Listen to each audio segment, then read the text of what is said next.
Hi everyone, welcome back to Rated MA. As always, I'm Allie and this is Meg, and today we are watching the EXU Calamity wrap-up. Thank you guys so much for joining us on our Calamity adventures, or if you stumbled across this video somehow and didn't see our Calamity adventures, Meg and I just finished our reaction series to EXU Calamity, and it was Meg's first time seeing Calamity. My first time really diving into it. I've seen it several times before, but this was the first time I actually paid as much attention as humanly possible. We took notes on it. We had an absolute blast. It was so much fun, very heartfelt. Some tears were shed by me, of course, as usual, and it was great. And we had such a great time. And so many of you guys requested that we sit and watch the Calamity wrap-up, which I have seen. Meg has not seen, but we're going to sit and watch this today. Meg, is there anything else you can think of? As you may notice that this is a bit of a different style than we usually do, but we're just gonna be watching, so a little bit different than we usually do. If you would like to see our unedited reactions to Calamity, and then also we're doing Downfall as well. We just finished that.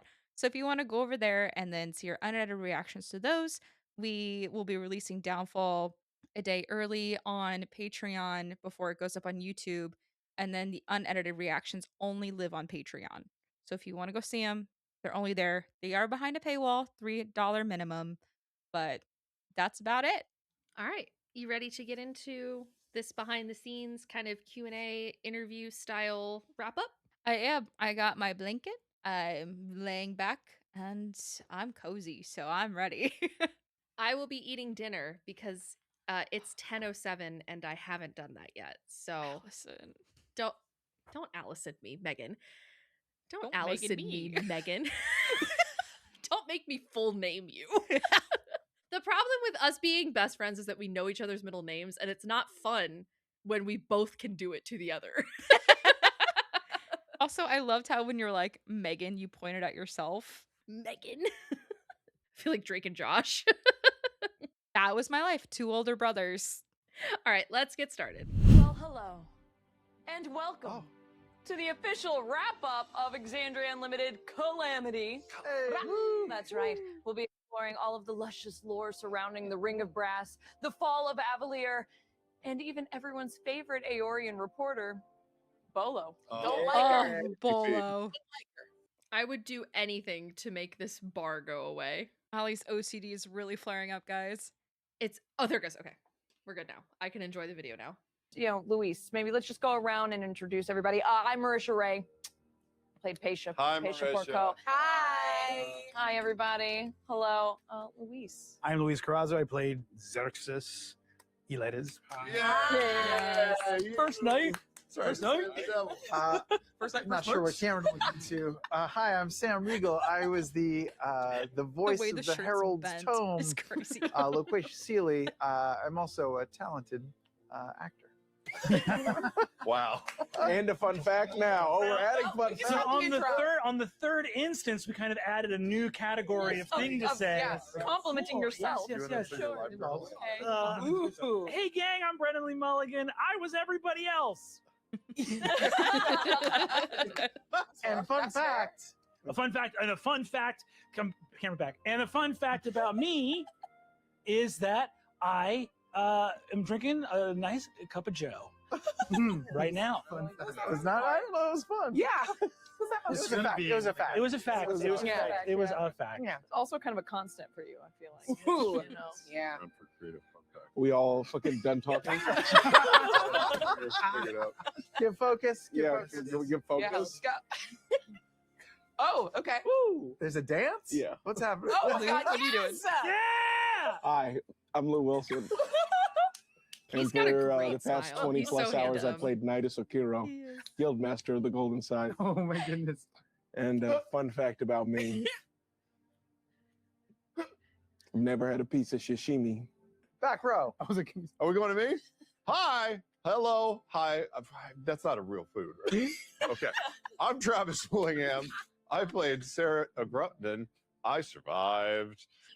Fun fact, I wore a black t-shirt tonight in an effort not to get food on myself when I ate dinner. Yay. Oh, yay. Challenged the fates and won. Yep, nailed Proud it. of you. Sweet. Hi, I'm here. Hey, I'm Abria Iyengar. I played Lyran, Cora Marsili, Hierophant Adura, Architect Arcane. Fun fact about me, I don't think I've ever won a game of rock, paper, scissors ever in my life. Wait, right now. You gotta go. Yeah. Go hard. Ready to go. Yeah, You got I'm nervous. On three. shoot? Throw on 3. No one throws on three. On 3? Yes, No, on That's it's crazy. On 4. We're gonna throw on 4. Rock, Okay. paper, shoot. Rock, paper, scissors, shoot. See, it's us. That is us. Wow.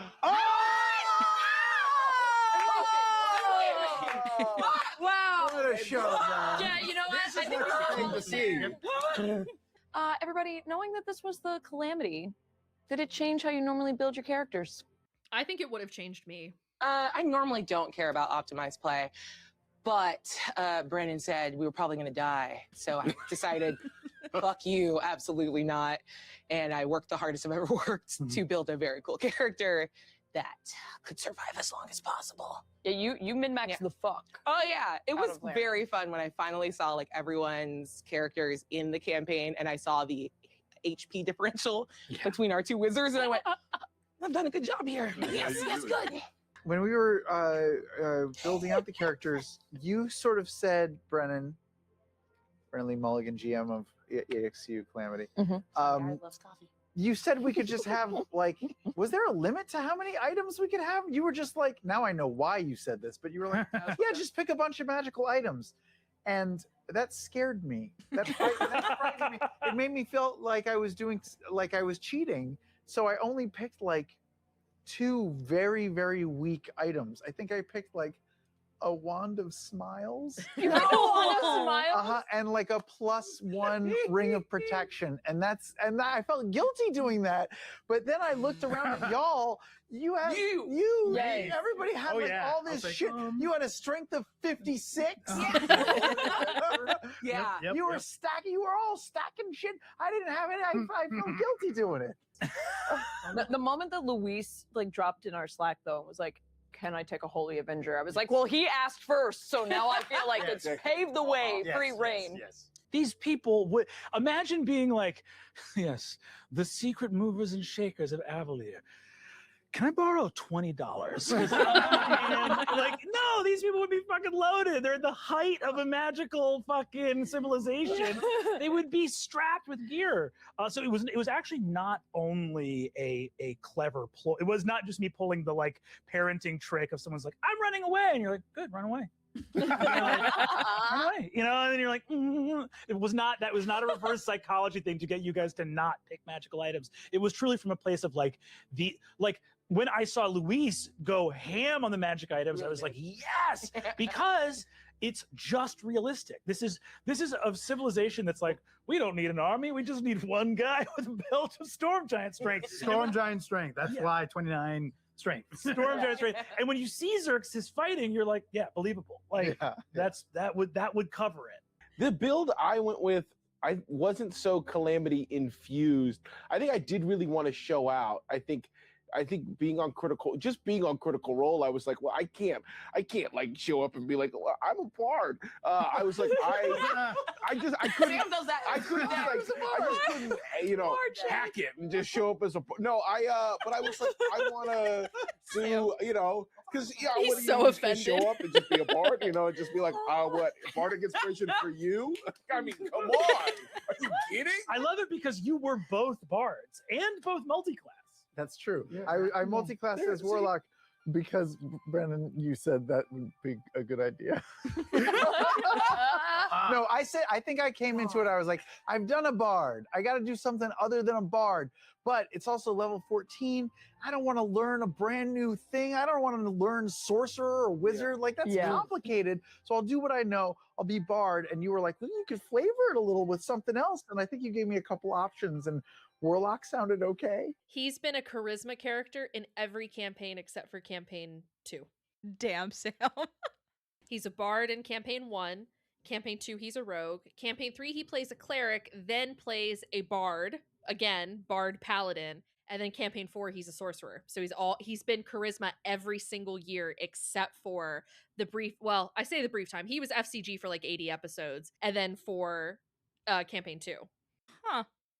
I'm telling you, man, One of these days, I'm going to get Meg to play a high charisma character. It is so much fun. And we actually have plans for you to play a high charisma character I'm very excited. in a new game that I'm running soon. That is going to become a podcast. So you were a bard warlock, and you were like a bard. I was a bard sorcerer. Bard sorcerer. Yeah. 4 levels of sorcerer, 10 levels of bard. Oh, he was. Because I really wanted the. How did he have so many sorcery points spellcasting then? classes meant that I couldn't cast above a 5th level, but I Yeah. had those. Or I didn't have any spells above 5th level, but I had those spell slots. So I used magical secrets to get some sicker shit. Yes. That What did you get? that was the dragon spell, the summon Yeah. dragon spirit that turned into Shaq, and the Cone of Cold. the cone of cold I used on one time at the very end because we never took a rest of any kind. Yeah. No. And so Should have seen that coming. All the GMs out there, fuck a rest. All right? They Yeah, don't need in a them. one They shot, don't need them. You don't get them. This is also something interesting when I think about multi-class characters. What class do you think your character started at first level? ooh, I picked sorcerer fourth. I was like, oh, Nidus is a magical person who like didn't really tap into that side, and so didn't grow much more. Like didn't just kind of think about himself as being magical and work with that. He instead used what little magic he had and kind of navigated it through the lifestyle he lived. So I went starting 4 levels of sorcerer, finishing 10 levels of bard. That is interesting to me. I would like to see a breakdown of his character sheet because Lou used at least 7 sorcery points and he would have only had 4. I think similarly, Loquacious started as a warlock for I think it was only 3 levels of warlock and then 11 levels of bard when he found his calling, found his true path and what could bring him fame and the adoration of many. Oh, not me. Bitch was busy. Nope. Hey, quick, Marisha, before I Yes. forget, what was Pesa's Oh yeah. schools of magic? Subclass, enchantment. There we go. It was enchantment. Yeah.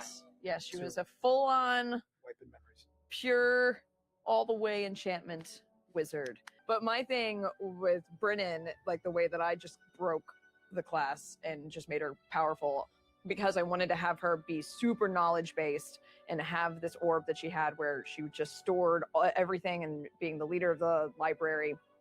I was basically like, can I just take like all the spells?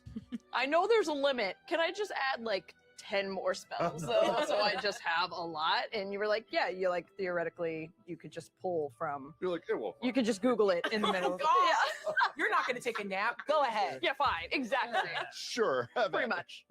There's a weird, this is a bizarre tangent, but literally to what Travis is saying about like, yeah, sure, go for it. There was that attitude of like, because I think GMs and DMs can be stingy with stuff that they don't actually need to be stingy with. You know what I mean? Like your character is the keeper of scrolls for an entire city. You would have an infinite spell book. You would have all the spells, every spell there's ever been. It would be bizarre for you not to. There was a kid at my old summer camp who was a young adventurer who was obsessed with elves. He's like an 8-year-old boy. And he was like, in the game, can I be an elf? I want to be an elf warrior. And I was like, so cute. And he came up to me and he kept asking, like, can I have a laser gun that only elves can use? And I was like, well, that might not. And then he came up to me and was like, can I have the power to walk on snow like Legolas? And there's that instinct you get. There's an instinct you get where you want to say no to requests. But then I looked around and I was like, it's the middle of July. And I was like, you can walk on all the snow you want. Any snow you find, walk all over it. You're a snow walking master. So like finding those things that it's like, yeah, like that's not game breaking to give someone access to all those spells in that way. Yeah. We need to talk about this bird, though. How did you walk into the Age of Arcanum and be like, absolutely no magic? I know. Well, the character creation part kind of informed all of it because they were like, come with some ideas, come with some partial builds. I didn't do any of that shit. You all were super powerful with magic. I was like, well, you got to have the one guy that's like sharp, pointy things only. Right. And then I asked Brennan, I was like, what's a really good like investigator? Like what would be really good at finding out details and trying to like keep a check on all this magic run amok? And he was like, Inquisitor Rogue. Inquisitor Rogues, super fun. That's a really fun build. So the more you build that out, the more you realize you're really good at like being slippery and not getting hit. But if you do get a hit, it's one really good stank one. Meg, if you were coming into a world like this, like the Age of Arcanum, would you build a wizard? Yeah. I would. So one thing I do when I build characters is I start like with an item, and there's this Navy SEAL named Jack Carr that has these hawks, these Winkler R&D hawks that look like the craziest things you've ever seen. And I looked them up, and they're part of this Sayat Kali fighting system in the Philippines, which led to the Philippine Eagle. And so it just like rolled and rolled and rolled and rolled. And that's just how that started. But like the eyes of Avalir and being the site warden, all that stuff just came together so beautifully. And it was just nice to have one non-magic person that's just trying to make it work. And he lived. And he lived. But I felt so out of it, which was probably perfect. Because we were talking about this before we actually started. We probably should save it, but when the first episode started, you guys were just in it. You were talking about your magic shit. And you were in the city, and I felt like there was a rapport among some of you, and I felt like I had missed like a meeting or something because you guys were just comfy and talking about the city and how it works, and I was just taking notes furiously and trying not to get lost. And it turns out there was some of you bitches. I have no idea what you're talking about, and I wasn't scared of you the entire time. Oh my god! I had a completely normal relationship with Sarah. For those who missed our Twitter Spaces thing, oh yeah, which is everybody, there was a secret meeting. There was a secret meeting, and who was at this secret meeting? We had a few secret meetings, but right? But I think yeah. And what did you guys discuss? Kind of just how awful we were. Oh, truly. That was mostly the topic of discussion, which was like, how nasty are you? And it was fun to be like, I had gone and be like, all right, I'm gonna be a little nasty. And then we were talking, and immediately Abria and Marisha were like, we're nasty. And I was like, okay, we're nasty. And then we turned out to be really nasty. But yeah, that was most of the meeting was agreeing how we were nasty and how long we'd been nasty for, and the many ways we had been nasty together. Very good. I'm trying to think of the nastiest stuff that came up in that meeting, because basically I was like, hey, the replenishment, this is what's supposed to happen. 25% of the city's ether is supposed to go to the Galatasaray. The other 75% supposed to go into the ground and replenish the replenishment, all of Dominus. Is that really happening? Or what's happening to that city's energy? And we were all like, yes, yeah. And just this flurry of like the stuff. I think there was one point where it was like, I was like, okay, you tell me when I go too far. People extending their lives. Maybe there's a magister who hasn't shown up in a little while. Maybe he's a lich and not telling anybody. And that didn't even raise an eyebrow. Yeah. You were all like, a good fine. That's fine. Keep thinking, but That's fine. Yeah, like all good. So it was very the whole network of like someone like intercepting with the Septarian and the whole idea behind Pesa of someone who had found a job like a Senate parliamentarian, had found this job and been like, oh, people think this is not important. It's about to be incredibly important. And I'm going to flip this on its head.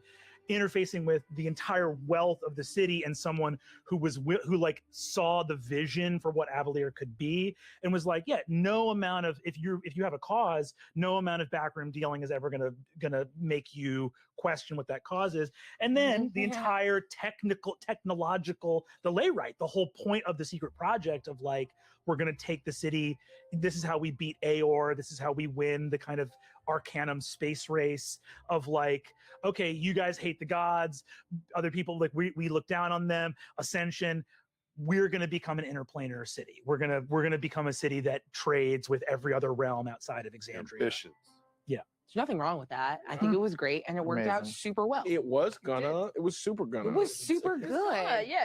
Theoretically, it worked. But it's but it's very funny to hear everyone talk about how the secrets were, because this meeting has, of course, was like very fun and schemy and great.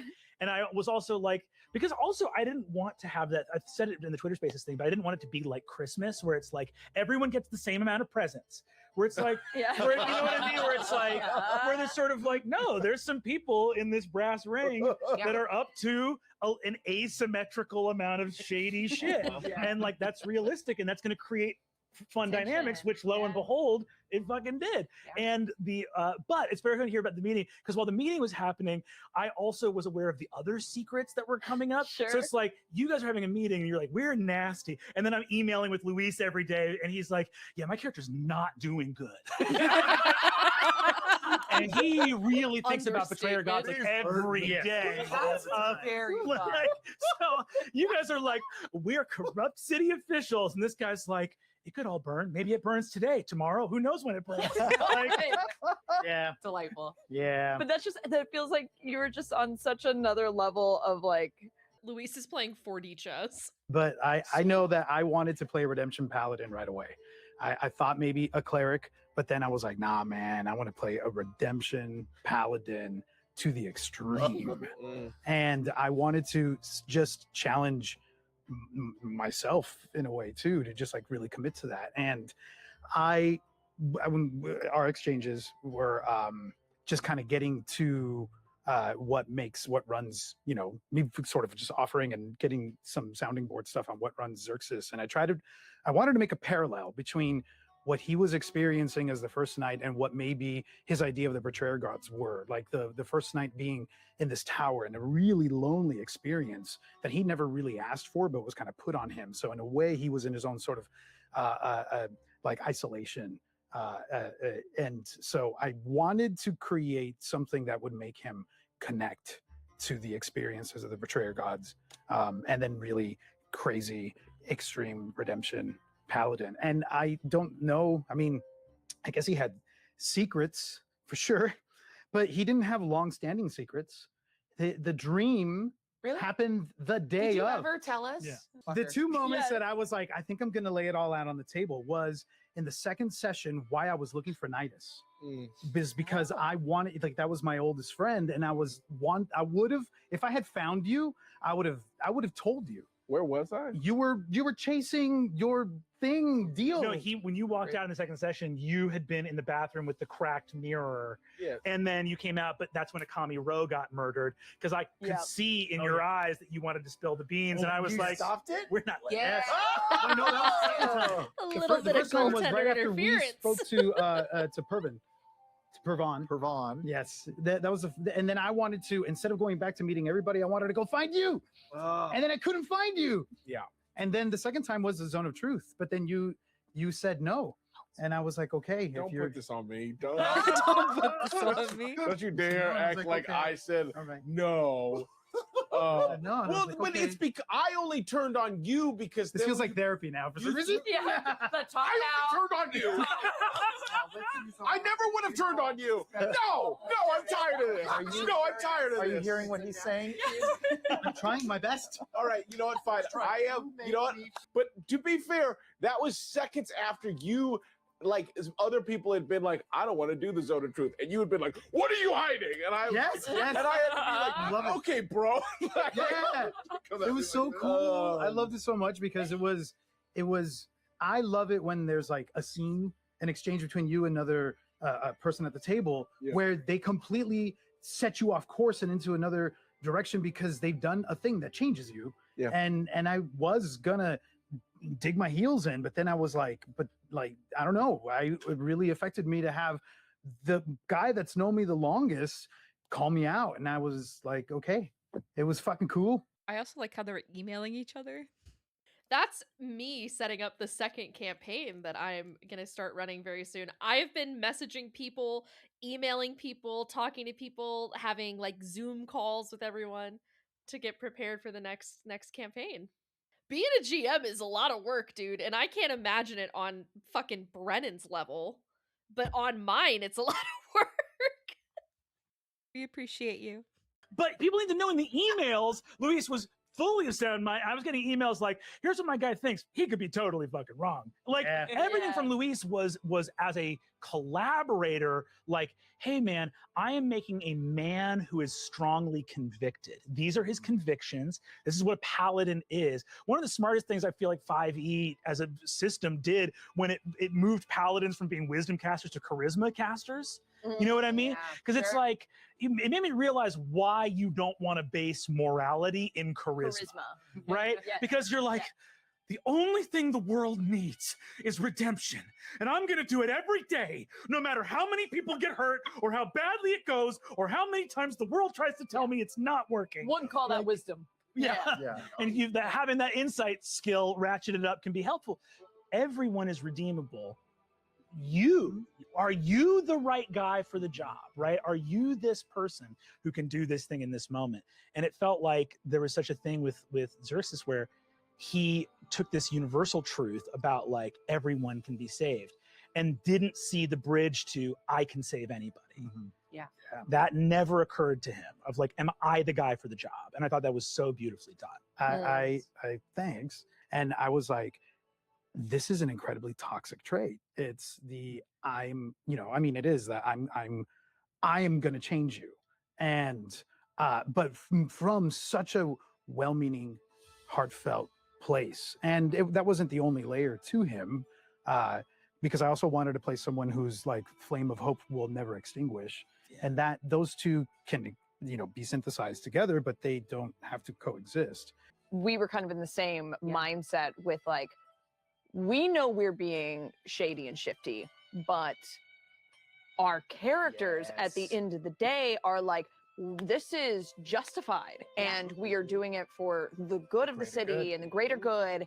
And that was, speaking of incredibly poignant, incredible life lessons, something that Brendan talked about on that day, which was not to tell your story, but ending in, the lesson being never trust a motherfucker with a cause. And it felt like so much was really rooted in that, about how you really so much of like the flaws of, for Pesa especially, and, Laren and Nidus, was that being blinded by their ambition. And it's not to say that they weren't evil. And I honestly think trying to play like a evil on the spectrum character is like boring and dumb, because there is no like black and white spectrum. And to try and play that calculated, manipulative, but you're doing it because in the end you're gonna win and you're gonna be right and everyone will fucking love you for it. That trying to be on that level of awareness, that was some damn mental gymnastics. These were like some pretty deep and complicated characters. Yeah, because as a player, what you're doing is wrong, but you also know like my person thinks that it would be right. Yeah, it was fun to watch you all do that. I think for my character, my guy was almost the opposite. Like he was a liar all the time. Like that was his surface level, was like, yeah, I always lie. I'm always stretching and bending the truth to do what I want. So it's not really a surprise, but like the weird secret was or the flaw, I guess, to Loquacious, which I sort of figured out as we were playing, was not that he was an easy liar or a good liar, but was that like he was lying to himself. Like he put on this outward appearance of knowing everything, being super confident, being beloved by all, but all he wanted was very simple things, and he couldn't admit that to himself. He just wanted a lady, and to be happy, and to be truthful. Like he didn't like what he was doing as the Herald of Avalir either, because it meant bending and stretching the truth. And what he wanted to do was just like be a gritty indie reporter for the LA Weekly. Meanwhile, Cerritos Groupon over here had no flaws. He was a bad dad. Was he though? He was so sweet. No. In the end, right? But that's just catching him on that day. So that day Yeah. he had a good day as a dad. I think the years prior to that were severely less. What happened to the wife? Do we know what happened to the wife? Yeah, so Did you guys have a What'd you do weird to her? thing? Were you guys divorced? I just didn't pay any attention to her. So So the implication that was there was that Rain and Sarah were not doing great. Got it. And Right. we're split up? we were Yeah, was she and her sisters or what? Yeah, was she going was. on? It was one of those things where he was obsessed with his work. He had a high station in the city, but while he had his eyes on everything else, literally everything outside of their house, it wasn't on her and it wasn't on the children. Yeah. And she was like, "I need. This is my idea of her. She was like, I need more. I need more purpose. I'm going to go find that elsewhere. And until there's something for me here, I won't be here." Oh. And I'm sure he was like, "Okay," and just went back to work. Wow. Right? Just totally Yes, blind Yes, Rain. and all that stuff. And so, I feel like there's always, I think it's always interesting to try and put a little part of yourself into characters. And so as like a new dad, one of the things I'm always fearful of is just working so much that you'll miss God, this must parts have of been your right after life. him And I and Laura definitely had pay Ronan, attention to like my a wife, year or two but after that. you worry about. Way to get that in there on tape. Yeah. Love you, babe. I see you. I love my wife. Heart emoji. Oh, shit. It wasn't about who he'd been. It was like who can you be if you get one last chance, right? Like the old question: if you had one day left, what would you do? I think also like with Sarah, there's a part of me that really loved his presence in the group because there were shady people. And if Travis, and when you said like you pitched your character on, it's like I want to be Jor-El, I want to be the guy that gets his kids out of there. I want to be tapped into like Vespin. Like there were a couple of different. Everyone made a choice that helped lift the story up. Being like I'm into the betrayer gods, and I was like, well, they're pretty important in this time period. That's very helpful. And for you being like I'm on Vespin Chloris's trail, where it was like I was like thank God. I was like great. That's how we tie Vespin into this thing. But what I loved in terms of if you had also been a shady motherfucker, right? Then we have a group of people that are doing shady things. Like even Loquacious, his very first scene, he's influencing an election. Like he's not involved with the ether scheme, but this guy is shady as hell. Sure. He's incredibly corrupt. And having one person who, if you had also been corrupt, people watching at home would get to go like, oh, that's what happens when everyone's bad. Not like me, who's good. And you were good and also didn't stop Calamity. And it was really important, I feel like for me, to have one character who's like, yeah, he's not backdealing ether, he's not influencing an election, but his attention's not in the right place. And at the end of days, that matters just as much. God, what an interesting character to like, you know that there's something big here. Okay. And you have to go, I'm going to pay attention to this other thing and hope that somehow allows me to sidestep what I know is bad in my own front yard. So interesting. Oh, that's heartbreaking. I think he also has a crazy respect for the arcane wielders. So I think also it was, I think on the inside he knew it wasn't something he could mess with unless he was able to get right up close to you. Yeah. And then maybe turn or push the button. What inspired your decisions to make characters who had children despite knowing that you were telling an apocalyptic story? Did you think the fact that your characters were both dads affected your gameplay and caused you to make different decisions to the other characters? Because I agree with Katie here. Fucking bold move. It hurt our feelings. Holy fuck. It's like, oh. When the kids were cute, it was like incredibly fucked up. Like, when they yeah. were, like, fun and delightful and not even just like blank slate killing. Thanks, Brutal. Talon. Talented. Oh. I melted in Oh, my no. fucking chair. I was dying. Usually, it seems like in adventure campaigns, a group of adventurers go to the threat, battle it, and maybe if they're lucky, somebody will hear that they either succeeded or failed, but it's like collateral damage is minimized and it's out there. This took place in the city. It's in your home and everybody else's home. And of course, that means there are families and women and children and everything else, hopes and dreams and everything.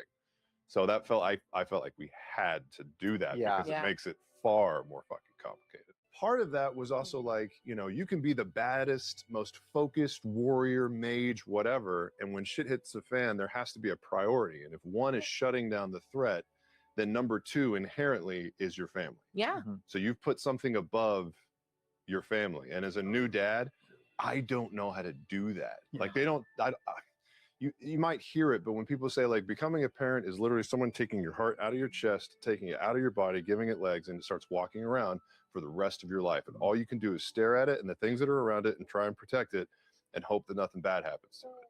And that's the craziest notion. When I knew that a Calamity was coming, I thought it would be interesting as a player, depending on where it went down and what was going to be happening, if he was torn between the thing that he's been trained to do his entire life and knowing that maybe there is something more important than that in this moment, even though he holds this high position. I am fascinated by what you described, which is like that your heart is like now outside of you and now out in the world. And whenever friends of mine have their first kid, I kind of interview them and I'm like, so I mean, is all this stuff true that people say? And then just to get them to talk about, it's just endlessly fascinating to me. And that's one of the reasons why I like to play a parent, because it's me playing pretend and trying to access something that I feel like I get a sense of through my imagination, but I can only imagine in real life. There's nothing to compare it to in real life, but I'm endlessly fascinated by that. And I wanted to have a kid that wasn't mine. I wanted to have again to kind of parallel the relationship between the gods. I think I had told Brendan, I said I kind of see the story as like a story of like fathers and sons, and in a sense, and so seeing like the betrayers as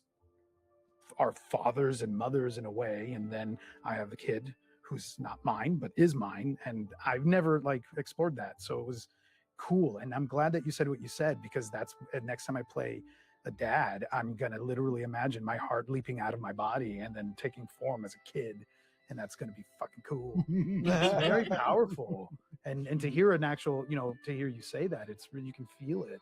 And then because your kid was staying with Yes. your family, My family, right? yeah. So And we only really got a little bit of that. just a kiss, you know. Yeah. Yeah. That's just so. Yeah. I mean, that was something we talked. That was something I threw out. I think because I knew Nidus wouldn't have an actual like family, but I liked the idea of. I liked it as a representation of how close we were. At one point in our lives, that it's like the three of us were some kind of triumvirate, to the point where you were like, yeah, he'll be he's part of our extended family. Bria and I briefly discussed whether we had kids, and we quickly said nah, because there's something slightly hilarious about exes who fucking hate each other, and there's something that's not hilarious at all about exes with a kid who hate each other. Yeah, like, oh no, that's terrible. We also went and got coffee. Yeah, there was early talks about. You did with him? Yeah, Jesus. early talks about who. We were just sitting with our thumbs up our ass. Like, next time, find the ring as fast as you can. That's the game, baby. We never talked about who Elias's mom. Nope, never. And there were early talks about like. Wait, like you? Yeah, of Laren being Elias's mom. And I think That would I have been really said interesting. you decide that, because I don't think I didn't would want have to take known. away from. Like, it felt like I was think it stepping would have too been much. pretty cool. That would have been I something was interesting. excited about it. But It stepped in on like a very powerful thing about like the family that you choose that aren't necessarily born to you. And I think it would have been like this weird step away, because then there's like that sense of like claiming of But I remember us talking about it, and I was very excited about like, oh man. Just thinking about, I love the gestalt space that was rendered, even by the stuff you guys didn't talk about in your character's backstory. Like thinking about Xerxes, and it's like, okay, so this is a guy who came aboard the city while his husband, an eldritch knight, was first knight, so we could study his weird paladin oracle stuff that seemed to be unique. His husband died, and then the backstory that didn't come out on camera, but the city put a lot of pressure on Xerxes to become first knight, because there wasn't a great candidate after Evandrin was gone. So him leaving Elias and Kath Moira was something that there was a lot of political pressure on him to do, of people being like, See, I if thought it's he not did it 'cause you, he it's felt going to like be fucking obligated to. Kevin. You know, and like, I think it is a little bit of obligation, but it was outside so peer we can't- pressure doom that Avalier it was together. his obligation to do so. And so this guy, it's just. I think it's a little bit of both. You know this Yeah. like grief-stricken, completely alone knight up in the tower who keeps talking about dreams of betrayer gods. Should anyone check in on him? Nah, he's probably fine. His kid's a continent away. He's so strong. Hold on, he'll work it out. There's a convenience to orphans, which is why from fairy tales and fantasy immemorial, just convenient, right? I have no attachments, so an adventure makes more sense. Yeah. When does Luke leave Tatooine? Yeah. When his aunt and uncle are dead, Spoilers. right? Like spoilers for sorry.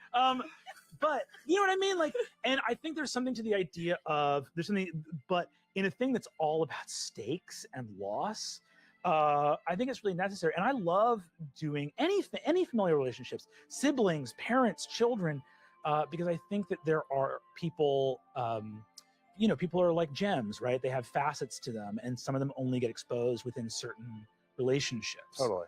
So you need certain things to see certain sides of people. I will say, as a DM, the more in depth you make a backstory and give it to me, the more fun I have with it. I don't want something that's like 2 sentences. I want to know about family history. I want to know about where you went to school. I want to know about where you live. I want to know about friends you had. So the more advanced a story is, the more I love it. Meg knows this very well. Only if our viewers could see what I gave you. Meg has a family tree of like 30 relatives, and we've met a handful of them. We've met like 7 or 8 of your relatives, I think. Friends, grandparents, aunts, uncles, cousins, nephews, nieces. We met them all. It's great. I love it. With less NPCs that I have to build. I feel like we've been away from questions for a second. They keep Yeah. scrolling. Lou, Yeah. Nidus was a pirate who became the key to. So natural. So natural. Yeah, it's very natural. Yeah. I'm so good at intros and outros You're and the segues. best. Yes. Nidus was a pirate who became the key to Avalir's resources. Does he feel as though his dreams were realized even though the city fell? Great question, Brendan. Really good. No, I don't think so. I base the character a lot in terms of his how his thought process on like a mix of John Hammond from Jurassic Park in the book and in the movie. Because in the book, he's a real monster, and in the movie, he's a real sweetie. And I think I do think kind of in like the Jurassic Park sense, it's like the goal is not just to make the city great. The goal is to make this it, and the dangerous part is that the goal is to make the city great and then show it to the world and prove it every day for the rest of our lives. So I don't think his dream is realized, but I think in the moment where you killed us, I just want to say something. No. Matt Mercer made up the Calamity. No, okay? that- Matt Mercer made it up. And I'm over looking here at bad Marisha. chopping it, okay? So you gave birth to us, and Matt killed us. Oh, yeah.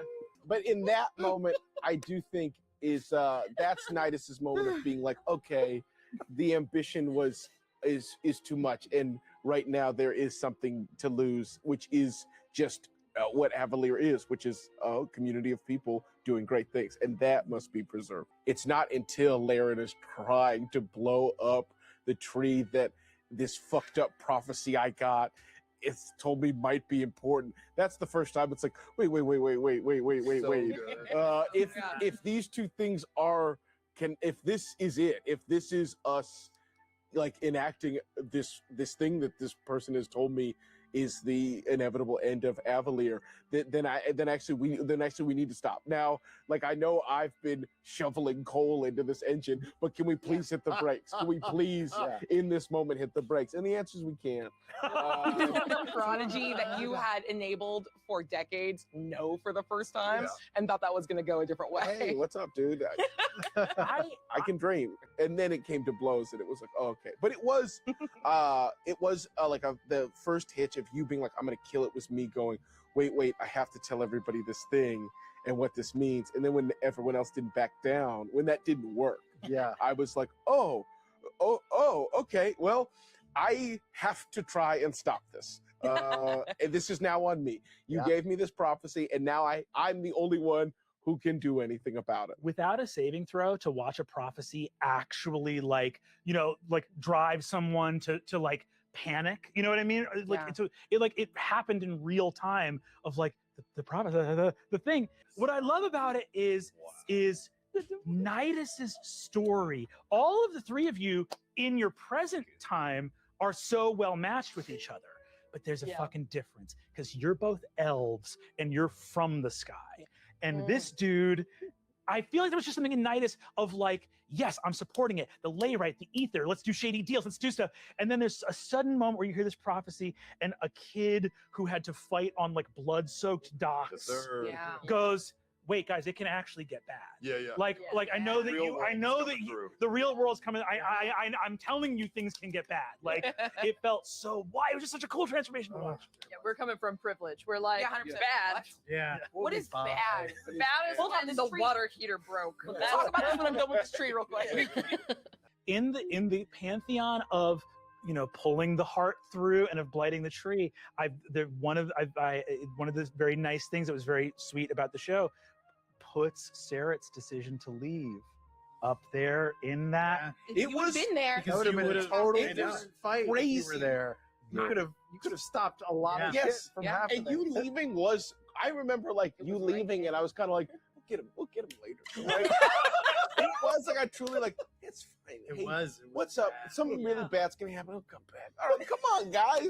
And then to have it be that we're fighting, it's like, oh shit, he should be. Why am I holding person? Like so if you had walked in at that moment, with your pizza box and the fire, fire going, You told Donald Glover. well, like knowing what you knew at the moment and your suspicions of everyone, but especially Mrs. over here, who would you have gone? Who would you have stopped? What side would you have taken? Who would those hot hawks have gone straight into? I mean, it would have depended on what he walked into, but Pesa and Laren were 1 and 2 because I just assumed That's that you. Xerxes. Yay! 1 and 2 meaning the people you love and trust. No, that the I would most? try and take down the Oh, okay. fastest. Amazing. Yeah, and Xerxes would be like 3, but I Valid. would assume that he, wasn't trying to fucking befriend a betrayer god. But I also knew that Nidus, with all that bard shit that I haven't seen yet, because we hadn't rolled. I didn't know what he, what was capable of coming out. There was a chance that it was just going to go bad. And what was so interesting was that I made the choice just on an RP thing to go after the kids and stretch the story that way. Right. That as soon as I left, I was like, oh, I'm going to let them fuck each other up and come in when they're tired. That's very good, actually. That's way better. Was Laren's urgency to get the astral Layrite done before the next apogee solstice only so that she could fix or focus on her relationship with Loquacious before he was gone? Question mark. Or was there something she was hoping to do on other planes she was working towards that involved him/me as well? I think the drive to get it done in this one was suddenly realizing like her introduction was, hey, this is not only going to be your best shot, but it's like even better than you were hoping for to pull this off. So everyone has like over indexed for like how focused she was in that moment. But like if you get the best news that like you have your best chance of success at pulling off something that you've worked for more than a decade on, like of course that's the thing you care about the most. She wanted it done and taken care of because in that sort of like type A personality on the flowchart, she was like, get the Layrite done, fix your marriage, or at least repair that relationship so that it can be as good as it can be again, because she knew that she still had feelings. That was just like her, like the little dream in the back of her mind was, once this is done, we can go visit your home plane together. There was and won't that be a lovely... a lot of our characters, like, once we get this, we can focus on the real stuff. Exactly. Just this one last thing. It's one last thing. Yeah. I can rest after this. There's nothing That's more how fun. it is in real life too. Knowing you're playing a game that's going to good stop at the Calamity. There's nothing more tragic than like having telegraphing future plans of all the things you'll Speaking get of to. plans, another question was how much of the Laren Loquacious relationship was planned before the game? Yeah, let's okay. I got our text Holy thread. God, You do? I got our text thread up. Lorwyn is her first name. Oh, I changed it. That's right. Haven't decided on a surname. Thoughts on yours? Are you just gonna read Uh-huh. Thoughts on yours is a funny double meaning there. Like I haven't thought of his surname. Could I have yours? Yep. Yeah. I said my current name is Loquacious Hambrick Zucker. Just Hambrick Zucker is a name with like a charisma of 6 and a constitution of 22. Yeah. Like Hambrick Zucker is definitely like creating his own cryptocurrency. Think of a brick and how durable that would be. My very next text on the thread is, maybe I should simplify my stupid ass last name to something much more fey, since that's where I'm from. How about Loquacious Sealy, implying that I'm from the Sealy court, like Elminor? Wasn't that something you did with Fern on EXU? That's very kind. I was like, oh, you are. Yeah, much better. We figured out like a timeline. Yeah. How many years we were married, how many years we were not married. We figured out loosely why we had split. Yes. And this one here was like, hey, is it okay if I was the reason? Yeah. Look, we had already met in our little nasty gal meeting, and I was like, I want to be the bad one. Yeah, I'll do it. I did it. What'd I do? And I was like, well, no, can't we both be at fault? Yeah, so we were. That's good. Look, I'm just mad because I came away from our text conversation going, what a fun bit this will be. And then you proceeded to fucking knock me out with an emotion every 20 minutes. Whenever I covered my full face with my hands, it was because I was fully actually crying. Like, what is he doing? I think I talked to Brendan at least about how, hey, it would be really great if over the course of these 4 episodes, he could discover things about himself that are, he could be more honest with himself about what he's become, and maybe he doesn't like what he's become, and maybe that would affect us in some way, and maybe by the end of it, we could reconcile or something. Look, but that's not up to you to decide, obviously. No, and I mean that was honestly the parts of the story that I probably had my hands off the most for were your guys' scenes. There was a whole scene in I think at the beginning of episode 3 or something like that, where it's just you guys in the Meridian Labyrinth while the fight is raging. And it's just you guys having a heart-to-heart.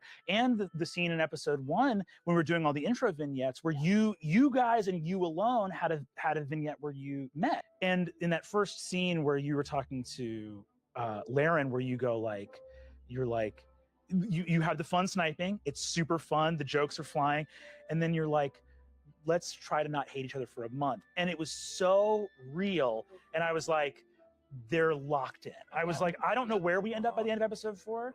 The fucking speech, the speech in episode 4. We talk about that ding dang speech. bro. First of all, I don't know if I even want to know, but whether that quaver in your voice when you say and to Laren, the Architect Arcane, most beautiful woman in the world, it makes me almost cry every time I've watched it. Of the 100 times I've watched it, it makes me almost want to cry. It's so profoundly beautiful. And whether that was honest emotion or performance, it's equally magical either way. It was definitely honest. I am not a very good actor as opposed to what I said earlier. But yeah, I fell in love with her during the game. It was amazing. Beautiful. Well, okay, let me brag on Sam for a minute, because we had a conversation a really long time ago, like, I don't know, 5-6 years. We were still in campaign 1. Was kind of asking like how you accessing things and you call back to things, and like where you are influenced from your character's decisions. And you said like, I just always try to remember what came before,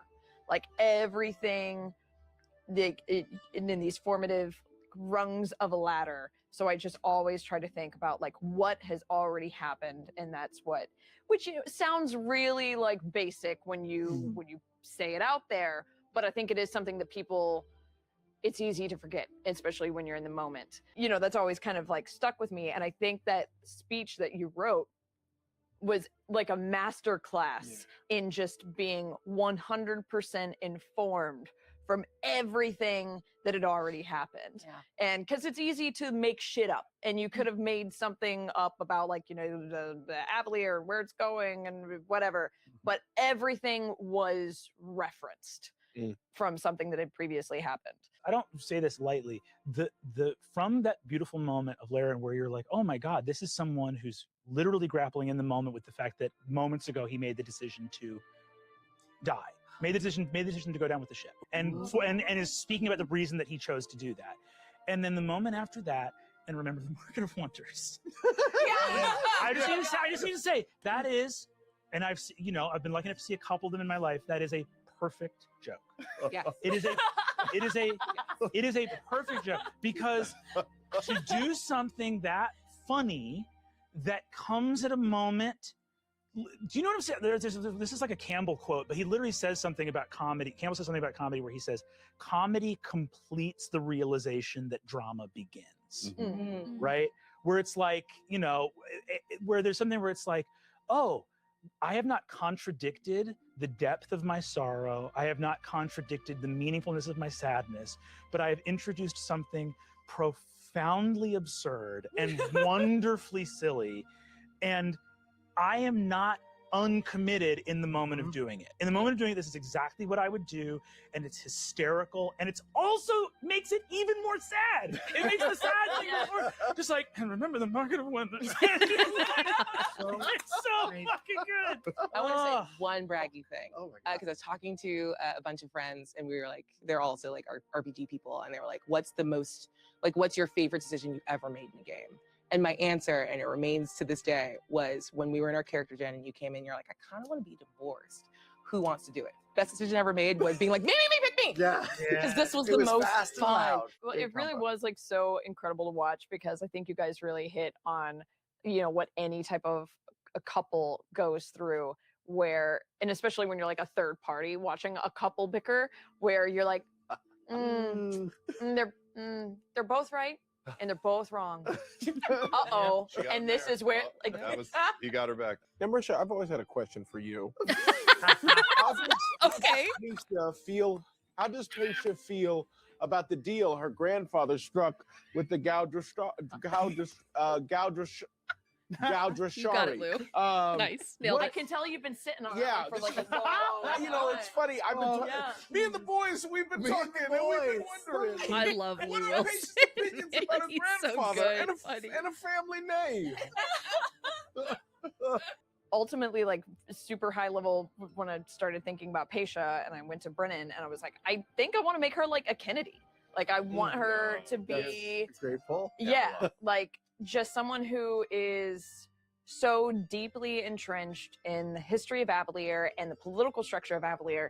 And I've talked a little bit about this as well, that like Laura was originally supposed to play. So she built like the very bare, structure of what this character was going to be. And she was like, politics. And I was like, fuck. You want me to gotta do politics? Okay. And especially because a lot of times in D&D or role playing, kind of like what you're talking about, like the orphan trope, it's easy to go for like the scrappy, work your way up from nothing, especially when you're going from low level to high level. But since we were starting at such a high level and entrenched in in everything to do with Avalir, it was just kind of this perfect opportunity to build someone from the start who was super high society, incredible lineage in the city. I think I took a lot of inspiration from Pesa in a character that I am currently playing in a campaign that I'm in. Huh. Where my inspiration was, she came in wanting to be like a Kennedy, and I came in wanting to be Princess Diana. Oh. Because my character is a politician, but she's loved by the people, not necessarily by the politicians. Oh, very Princess Diana. Yeah, so I came in super, like, maxed out charisma. I came in with a 20 charisma as someone who's on, like, a council of a city, and she is there. She builds orphanages and food banks, and she runs charities and fundraisers. And I very specifically was like, I want to be the one that, like, if I go, there's riots in the streets. So I think I took inspo from Marisha being like, I think she's a Kennedy, where she comes from like a famous, influential family. And honestly, it's one of my favorite characters that I've ever played. That's awesome. Yeah, I love playing that character. And we talked so much. It was like why it was so wild when you were like, what about her parents in the game? And I was like, It was one of those things. I don't know. Because you're never quite done world building, right? Yeah. Like there's lots of family relationships that we didn't explore. Like I don't necessarily know who Laren's parents are, right? Yeah. But In the city, they died. Flowcharted. Flowcharted. Incredible. But like with Pesa, it was just this thing where in the middle of that episode, you so beautifully bookended it with happy replenishment, grandfather. And it was so beautiful. And the whole and really there was something so heartbreaking about Pesa. Ooh, Yes. I got a hit with emotion just saying that. Ooh, I got hit a little bit. feeling. Pesa, it's none of you are all so fucking good at this. And it's not an accident that in the middle of the fight, Pesa looks at Laren and says, "You're my best friend." Because Pesa's alone. Yes. It's really fucking sad. Yes. And she's really, and it's someone who, and it just became clear in how you were playing Pesa that we got to the middle of episode 4 and I was like, this person was not treated well. Amir was an asshole from the jump, from the first scene. What does he say to do? Avalir goes from here to here. It's going to be beneath my eyes, right? I want the city to be underneath me. I'm looking down so the people down there can see my face, right? That was immediately I was like, this is not a good guy, right? Yeah. When we got to that point in that final episode, I just realized how alone Pesa was, how much of herself she had given up to the service of this vision, and now that it was all slipping away from her, and especially as everyone was kind of like Xerxes had gone to Kath Moira, Sarah had gone to get his kids out, you know, Loquacious and Laren were finding each other, even Nidus like fucking had Alessander, you know, like there was this thing with Pesa where it was just like, who does she have? The statue. Standing in front of the Statue, yeah. fucking Statue. That's Standing it, alone. And I just looked at it and I was like, the fact that we've never talked about your character's parents' contribution, it sort of just came to me in that moment, and we had to communicate it while the cameras were rolling. Yeah. But I was like, your parents are gone. Yeah. And gone from your memory. Because I was like, the most horrifying thing of someone, you know, it's the hammer and nail, right? If you have a hammer, everything looks like a nail. And the idea of your memory erasing everybody, you've done it to yourself. It's it's happened to It's your happening. grandfather. Yeah. What's the likelihood? What's the Pretty likelihood? fucking high. Well, like, Damn. so I have a question. So, like, your grandfather was up to some shit. But very hot. Brennan, the Drashari. Yes. Like, Yeah. how? Ah. What was it like unraveling that for the first time to all of us and the audience and everything Did you else? consult with Matt? Yeah, I mean, Nah, I fucking winged it, dude. I said, this is where the Ashari come from. Of course I consulted with that. This is where they come from. I was so worried.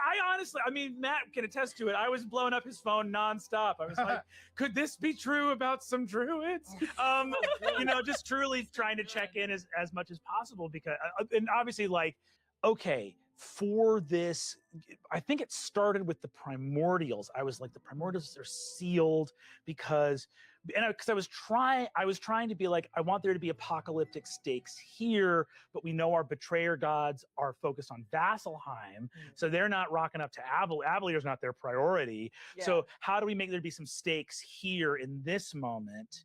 And I was like, oh, there's some primordials sealed under the mountain, and there's another prophecy about da da da da da. And so there was just a session where I was talking to Matt, and I was like, something with these old druids that used to be there in the mountain. And Matt was like, and I think Matt fully pitched all of the stuff surrounding like Matt. First of all, the name Gaudrashari is a Matt Mercer original. Ooh, cool. when you said it, I was like, Drashari? Yeah. Like, a Yeah. Shari? He pulled it off the Root dome word. so fast. It was fucked up. I was like, what about the druids? And he's like, the Gaudrashari. And I went, fuck, that was just right there. We watched it happen. Matt Mercer. There it is. Mercer. Matt There- Mercer. Matt Mercer. What the fuck? And then the you know, I had been talking about like, This is so weird. Brennan's shoulder is perfectly aligned with the back of the couch when he's like sits at rest. So it just makes a perfectly straight line. I'm gonna pay attention now.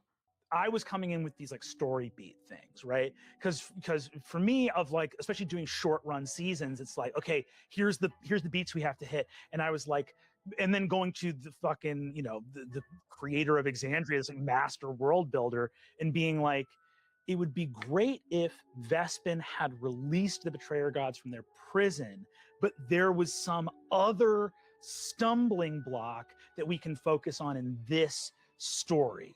And Matt goes like, okay, and just immediately on the call spins this whole thing about the Gaudroshari and the fact that the primordials, there's an analogy to the elemental gates of the Ashari and the idea of the elemental rifts, like the idea of there's always been this connection to elementalism through the primordials and other stuff like that. And then the Tree of Names being this thing that was itself crafting a druidic protection over the world was also a Matt Mercer original. Oh, he really is lined up. It's like perfectly lined. Just the way he's sitting. It was also so cool for me as a player because, you know, I've only ever really played in one-shots or 3-year-long epic campaigns. Yeah. So it was cool to come into a short-ish, you know, I guess short medium story, and just to see how you approached it and how you approached gently pushing and prodding us into character creation that would serve a shorter form story, and keeping us sort of always on task with like, okay, you don't have a short term, a medium term, and a long term goal. You really just have this one. This is the one that we get. We got to keep you focused on it. And it was just so cool to watch you balance the needs of this short form story with the demands of Matt's gigantically huge world. And Yeah. it was that in and of itself is a feat, and you should be Yeah. congratulated for it. Thanks. You suck, Brendan. Oh, I should have tell if it helps if Well it's the done. clap. So much of the fun of stepping in here for this story was that thing of like almost like an operator, a switchboard, right? Because you have all this beautiful material and you're like, okay, Vespin chlorid, like all of the, I was going back over it, like it's like, why was Asmodeus the betrayer god? And you're like, in the lore of Exandria, pre-established by Matt, the rumor is that Vespin Chloris is at the right hand of Asmodeus. And you read that and you go, well, if this motherfucker released every betrayer god, why is he at the right hand of just this one guy? And just all of a sudden, just the ideas start coming, and it's very like, okay, and you plug that in there, and you go, okay, so Vespin does that, but it's the age of Arcanum also was just shitty wizards everywhere. So I don't want it to be like these guys were fucking just like, we never did anything wrong, and just Vespin Chloris ruined fucking everything for all of us. Yeah. It's like, no, you're all fucking culpable, baby. Like Vespin is symptomatic of the larger age, right? Like, and you all share some blame in this, right? Yeah, can we also just like, I'm gonna barf compliments on Luis for a second here, because like Wow. my first time playing with you, it's at our table. Surely Brennan will pick on someone else to start the story. Yes. But instead, I thought he threw you into the labyrinthian trench. Like it was churning waters and madness. And I was like, well, that's one way to have someone never come back and play with us again. But you just smashed it. Like, how did it feel to start with the Lord of the Hells kicking off the whole thing? What like how'd that go? I don't even know how. You Okay. could have fucked up so bad. Yeah. It was such high stakes. For sure. It was the beginning of a four-part thing. You could have fucked up the whole thing. Could have. But I didn't. Yeah, that's like the old movie line where you're like, well, that's one way to go. Like, You rose to the challenge immensely. It was amazing. I think before we started, I think I just went to Lou and I was like, so, I mean, we're about to start, right? Yeah. And then you had said, oh, Brendan usually, starts off with like vignettes, like a spotlight on each character. And I was like, oh, okay. Well, she's not going to start with me. I have no idea until partway through. And I think you see my face kind of go, do something. And I was like, oh, okay, we're here. But I had asked, I think I had said this in the Twitter thing too, that I had, one of the things that I had asked Brennan for was I wanted to have an encounter with a betrayer god because I didn't know where in the Calamity this was going to take place. Weird request. I know. But I wanted to see what would granted, happen. baby. Yeah. Redemption, paladin to the extreme with confronting a betrayer god. And but I thought it was going to happen. I didn't know it was going to happen like this at all. Like in a more intimate way. I just thought I would see a betrayer god in the distance eventually approaching. And then I would have to go and confront them. And then that would be how my character probably dies.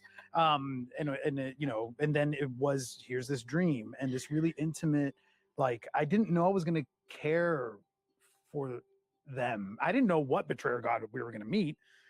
and I didn't know I was going to care for them the way that unfolded. There's one sort of hidden thing that I had incorporated into him, the way he sees the world, and that he establishes attachments fast, which I was surprised that it wasn't a red flag to people, because he falls in love with Evandrin immediately, and then he meets this kid and he's like, "You're my son," immediately. So he creates intense attachments fast, and then here we are having a meeting with the betrayer god in this really intimate way, and I was like, okay, attachment created. Still say the instinct behind it predominantly was paternal. But I can see how it can become all kind. I mean, like Elias and Evandrin, you know, like Elias grown up looks like Evandrin, and so it was super fucking confusing to be like, you're so tender and caring and also receptive of any intimacy that comes from me, whether it's paternal or so much confused romantic. It was so cool, crazy. but it was also it was. I mean, it was just wild to watch because those choices are unexpected, unusual. At one point, I feel like in the first game, at one point I was like, wait, maybe Luis just didn't hear him. Maybe he didn't hear Brennan that this is a this is the Lord of Hell. Yeah, it's a red guy with big horns. Maybe big horns. Maybe he's like, I don't. Maybe he's hard of hearing or something. Maybe he missed it.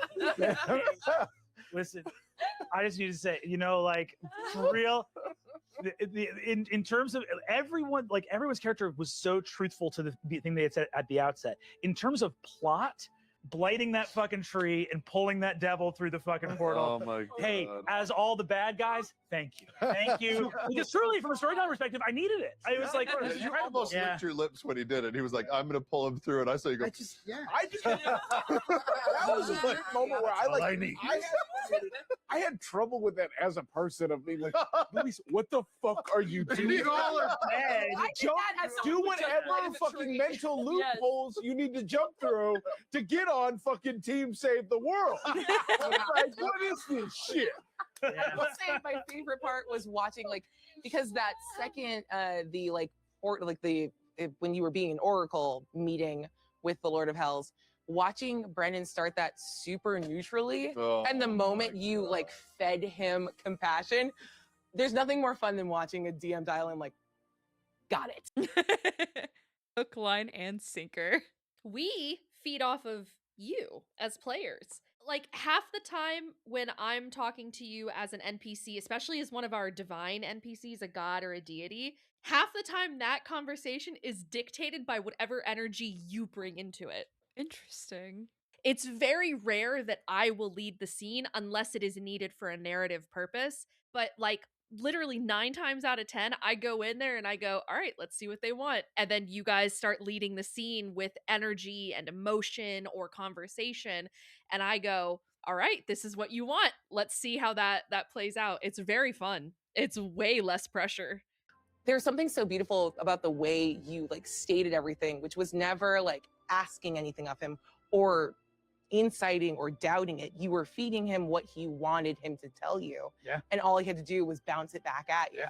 And it was just the most heartbreaking totally. thing I've ever seen, because I was like, oh, I understand exactly why a person like Xerxes in this moment would do that and get that back. And it's just this horrifying feedback loop. And 100%. why it would never occur to him to try to challenge that by doing mechanically an insight check, or didn't do his own of truth there. Not that it would have worked on the Lord of Hell, but he wouldn't. He didn't. You know, he tried to do a bunch of things, remove curse, a bunch of stuff that I knew would fail, but he was going to try to do. Yeah. Well, and I love that commitment. but I think it's also like, I mean, the Lord of the Hells, the evilest, right? And what is more evil in terms of being a liar, like the god of lies? Like trickery is one of his domains. Is like, no, I don't flim flam a person with a steel resolve. I do what real evil is, which is I find somebody who already wants to believe. Yeah. You know, you find somebody who already wants it. Yep. And you go, is there something that you'd really like to be true? Well, I'm not going to. how much does the devil even lie in those couple scenes? He mostly, you say stuff. You're like, Prime Deities, they did this to you. And Homeboy's like, yeah, sure, man. Yeah. That works. It was It's so much. good. It's so much him just like letting you walk to where he wants you to walk. Yeah. It was such a chilling take to hear you do the devil going like, I never know what I'm gonna look like to people. Just nonchalant, chills up my back. Yeah. Doesn't want to do this. Doesn't want to be here. Is I'm over sorry. it. Not conniving. Not arch. Sorry about my bad breath. Oh, yeah. It was the most. You did a lot of terrifying things this entire campaign. He was great as Asmodeus. He was awesome. I love Asmodeus. He's one of my favorite entities in Critical Role just because of how Brennan plays him. I can see that.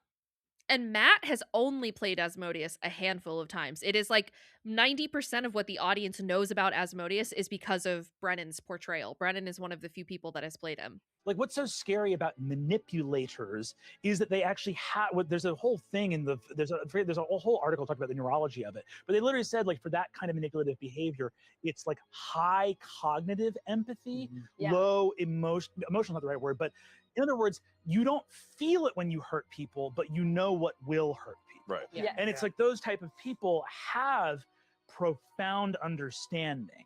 Like the idea of like, no, I really get you. And I know what I need to say to, there was so much stuff we didn't have time to get to with even in all the hours of that long finale. But I spent a lot of time thinking about the Lord of the Hells and what he thought about stuff. Yeah. And there was a thing of like, if it ever had been a longer conversation after his turning on you, of you being like, what was a lie and what was the truth, very little that he said was a lie. There were some lies in there, very little was said, but when he showed up to you wounded, that's the manipulation of him showing up injured because, and I remember the line I had for him was going to be, yeah, I appeared to you injured because you guys love it when people are hurting. Brennan, did you have any contingency plans should the end of the world not come about as expected? I had so many contingency plans. There was a whole plot about the Septarian coming after you guys. Oh. Now that would have been a wizard fight. Yeah. There were a bunch of railroads you guys could have gone on that those rails just we won't ever get to. But in a world where you guys see shit starting to go wrong, and not even all of you, but just one of you goes to the Septarian, or someone goes and says, hey, we should alert other thing. Or especially in a case where you all go to the Septarian and say something wrong is happening here and try to get the city on your side. They were going to declare you guys fugitives. And there was going to be a whole thing of them coming after you. I thought about it for a second because there was someone that the senior site warden reports to, and I was like, nah, if I don't trust these people, I certainly don't trust that list of Fair like, enough. somebody the wise, somebody the beard, somebody the beard. But in terms of you guys averting the calamity, those contingencies are kind of the most boring one. Like in the ones where you don't blight the tree, you don't pull the Lord of the Hells in, then it's like, yeah, Vespin rolls up and the taxmen go evil, and then it's a fight at the tree. Or, if you don't pull the Lord of the Hells through, then it's like only Vespin can come through, but he pulls in some devils and they like kill Xerxes, and it's like most of the contingencies for you guys are less responsible for the calamity is brute force. Something comes in, they use the artifacts from Orwin's office. There were a bunch of contingencies also for that final combat, right? That was very interesting. Like, for example, there were a bunch of like, you guys holding the taxmen in that first round at the door changed a lot of, that was like huge. That last battle was everyone was so fucking good. The inspiration going to Sarah. We gotta talk about that. Wait a minute. Yeah. The last thing I'll say is I actually had the contingency I had for Laren. There was there was that moment at the end with Vespin and the insane nat 20 that got him down. I actually had contingencies for what happened if Laren died. Ooh. Which I was totally prepared for Laren to go down in that last final fight, which was essentially that someone was going to have to make a unreal, impossible DC Arcana check with disadvantage to figure out her work. to try to complete the last couple. And if that probably would have been loquacious, which would have been very cinematic in its own. So good. I should have died. I'm sorry. Yeah, you should have I died. should have My done. bad. I'm sorry. Give me my moment. That final roll. The 30 and the 31. The 31. Yeah. They wouldn't have been done without the inspiration. It only would have happened. It only could have happened because of the Ring of Brass. Yeah. He couldn't do it by himself. Yeah. And so that was just so fucking perfect. Yeah. Like One little spark of one of hope those at the end. things where it takes the whole table. And it It wasn't mattered that guaranteed you were friends. at all. Yeah. Yeah. That wasn't in the Without that Oh. 8, For sure. yeah, without that 8, there's no world where that Yeah. Possible. He goes down with everybody else. You sent the library to his daughter, who's at the University of Arcane crap. Wizard. Like, you know, Yeah, because and part of my inspiration for Pesa was like, what if we hadn't lost the Library of Alexandria? What if we had a record of all of that and all of this knowledge just hadn't been lost? And I kind of like I've asked Matt since then as well. I'm like, where's my where orb? is it? Is the orb still Can I around? say- Where is it? There is something that me and Abria are the only at the time of this filming, the only people in the world who have the experience of, which is that camera stops rolling and suddenly canon leaves you. Yeah. And I immediately wanted to run and find Matt and be like, "Is the orb okay? I don't have any say anymore. It goes back to you now. Is it fine? The little library, where is it at?" Little library. You'll get the moment, Brennan. At some point, it will pop, like something will pop up in C3, and you'll just be there and be like, "It happened and it mattered. It found the light bulb. It happened and it mattered." I saw this fan theory that is 100% just a fan theory, but I kind of like it. That I saw it too. did you Yeah. see this I one? don't know what That you're talking like and once again, all fan, not canon, but that the library going to the daughter Yeah. of a master detective and then getting all of this library information was like the origin of the Cobalt. And like this was like this, yes, the Harvard's knowledge, and I know, An eye I on other know. like, you know, powerful That structures Yes, and yes. Neutral. If that ends up being true, we came up with that idea. course. This fan did not do it. No, I love that. There's if ever there was a world where like I would jump like there was someone else running something later in the Calamity, be like coming back and playing either like Kier or Maya. Would be so fucking Someone write that sick. down. Yes. In the Adult Kier in my mind is jacked. He's fucking huge, dude. Fucking Yeah. huge, man. Here, is that you? Yeah, I found protein shit. Talent 2 now. Like a wispy mustache. In a short story, it's always there are certain things that come through that feel like because the story said this, the story is saying this is always true, right? And the story is like making a claim about how the world works. And so it was something in terms of the book ending of it all, it was really significant to me that Laren used her lay right to save Exandria, and that Xerxes used his cleansing redemption power to get Bespin back for a moment. yeah. Because I didn't want the story to say science is bad and innovation is bad. Yeah, and compassion is bad. Yeah. It was like I wanted the story to say something more like nuanced of like it was bad it didn't work in this instance for these reasons. It didn't work in this instance for these reasons. Should we end on the burning question that was submitted Why by why people have been watching this. Literally. Yeah, the Yes. entire time. Yes, exactly. I think we've texted about ourselves. Fan favorite, standout NPC, stole the show. Brennan, is Bolo okay? Bolo. What happened to Bolo from Aor? I don't like her. Bolo was okay for a I don't while. like her. You know, sometimes a PC will gift you with an NPC. And That's true. Sometimes a PC will gift another PC with an NPC. Sometimes Bria will say, "Did you have a +1?" And Sam will go, "That absolutely Sure. makes sense." Sure. And then what'll happen is I that, said that'd be no problem. yeah. And then what'll happen is that PC will, name that NPC. And sometimes they'll just reach down into the top hat and see if a rabbit comes out, and a rabbit doesn't come out. What comes out is Bolo. Name Bolo. I don't know why in that moment, but I had to, we were improvising it, and there you go, and that's Bolo. Bolo's dead. Not true. She's dead now. Bolo made it back to Aor. But not the way you think. Or not the way you think. She dies 12 hours later because she gets hit by a wagon. No. She teleports. Which one is it? No. Or Bolo is an incredibly dangerous Aorian spy who goes into Avalir during the chaos and finds a necessary piece of arcanotech for Aor's later work with all the shady things that we know that they were working on. Absolutely. Right? Threshold crest. Threshold crest, Godhammer, anything, right? Or there's also a world where maybe Bolo was a polymorph dragon and she just flew away. Yes, that's what she is. She's a dragon.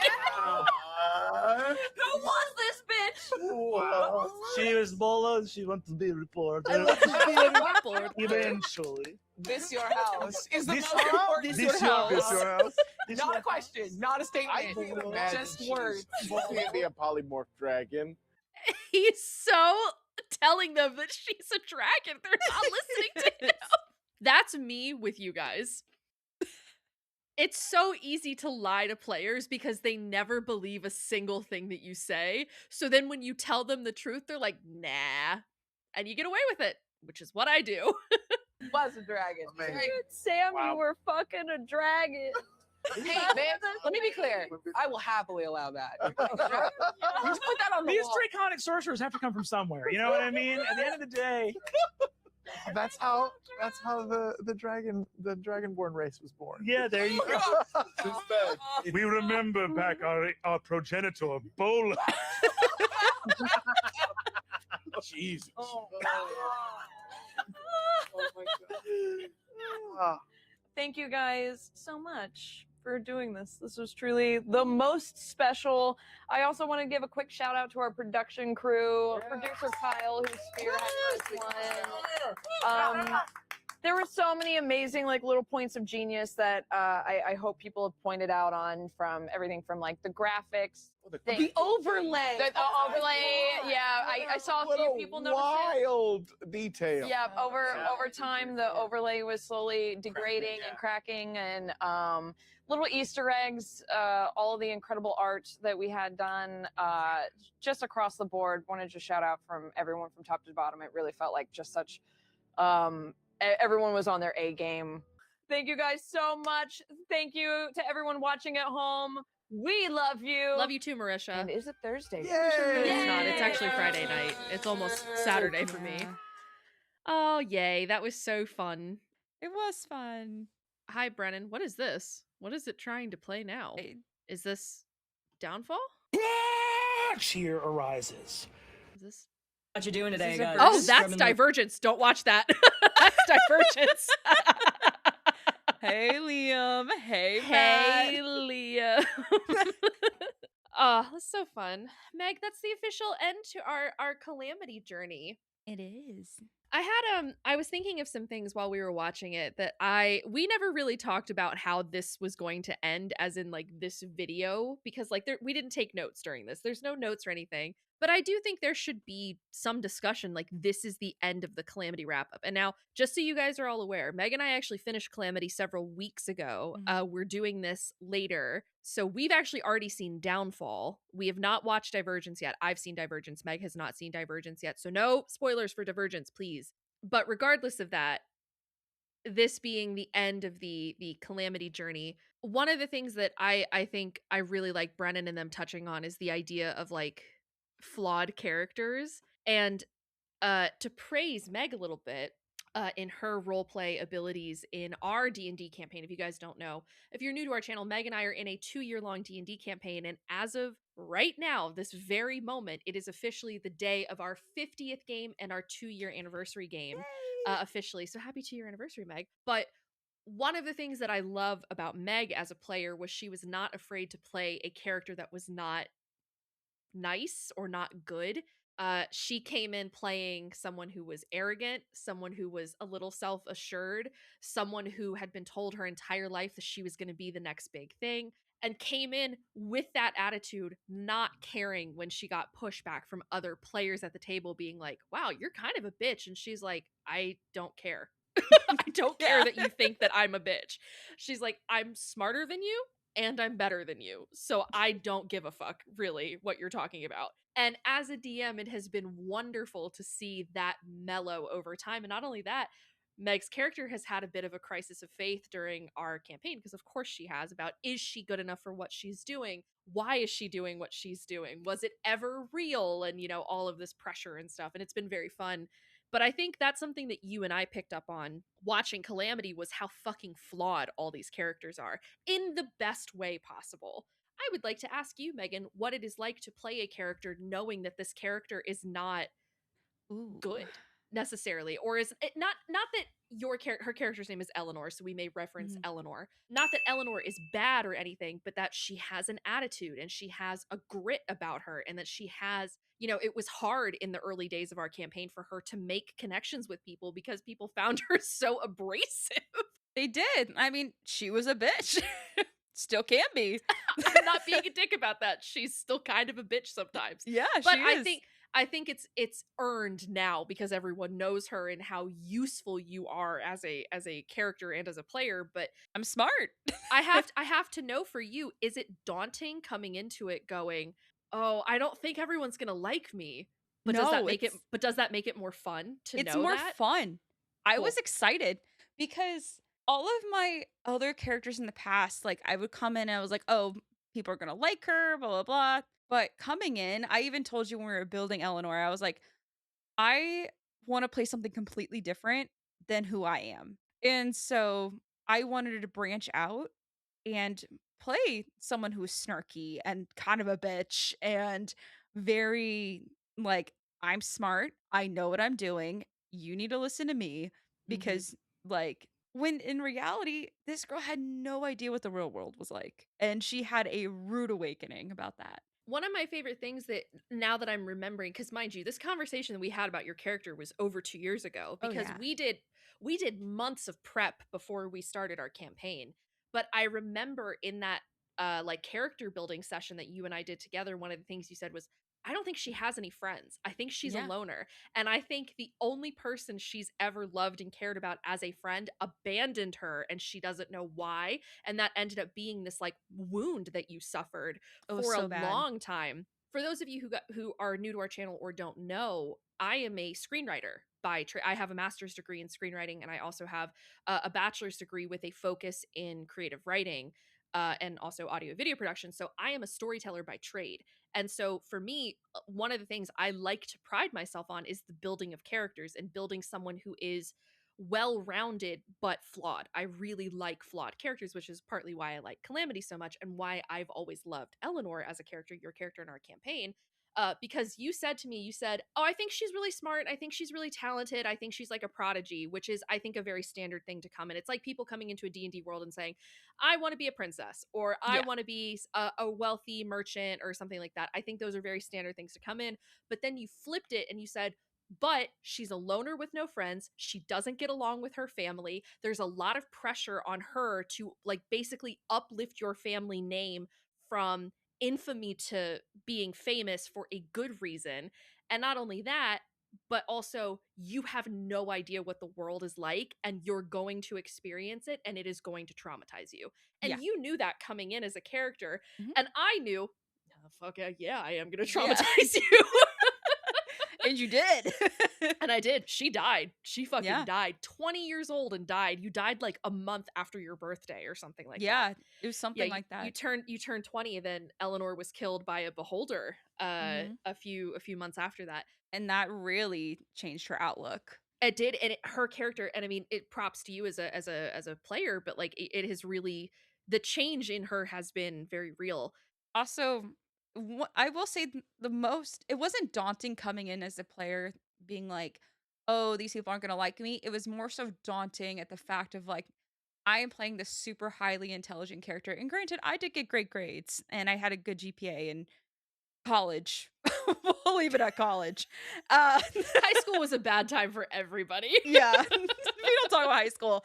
But, and I know I'm not dumb, but I do suffer the insecurity sometimes. But with the fact of I have to play a very highly intelligent character, can I live up to that? And that was the hardest thing, being like, when something would happen, I was like, fuck, why didn't I think about that? Like, I should have thought about that because she would have thought about that. And so that is one of the biggest challenges, or you're like, well, you didn't ask. And I was like, shit, like I should have. I said this in another episode when we were watching Calamity, when we were doing the reactions, where I was like, oh, I think I said it in the first episode. I was like, you know, I've taken a lot of inspiration from Brennan, but there's an element of Brennan's that's a little bit more improv heavy that I think I really enjoy, where there's never a moment that he stumbles, where if they come to him and they say, hey, Bolo, and he's like, I am a reporter, you know, he just rolls into it. And it's the idea of like, oh, it doesn't really matter what you say because it's going to play out how it plays out. And I love that. And I'm trying to take elements of that from how he's doing it. And it's really, honestly, I feel like it's enhanced gameplay. And I mean, that's a question for you, Meg. Has it changed anything in the last couple games? Can you feel the changes? I can feel the changes. Because it's been the last few games that we've played, because we usually play every other week. And we've been doing Calamity now for almost 2 months, doing Calamity and Downfall. But I definitely feel like I've been incorporating a bit more of what Brennan does. Yeah, it's definitely, there's been a change. 100%. I really like, I could tell you're improvising more. And I like that. I do like that. And you're like, okay, all right, let's roll with it.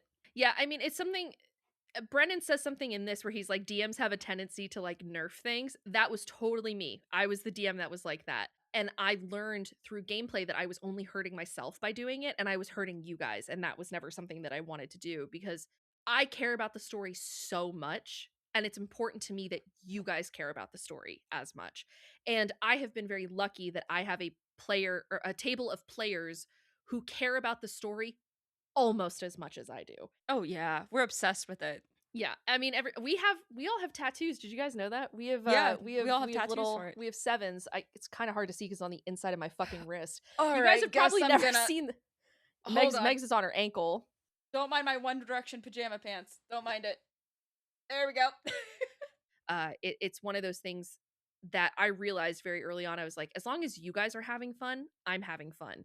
Because the games that I have enjoyed the most are the games where we're either laughing or we're shaking, because like things are really tense. We had a game very recently where it almost went to player versus player combat, which it would have been one of the first times that's ever happened.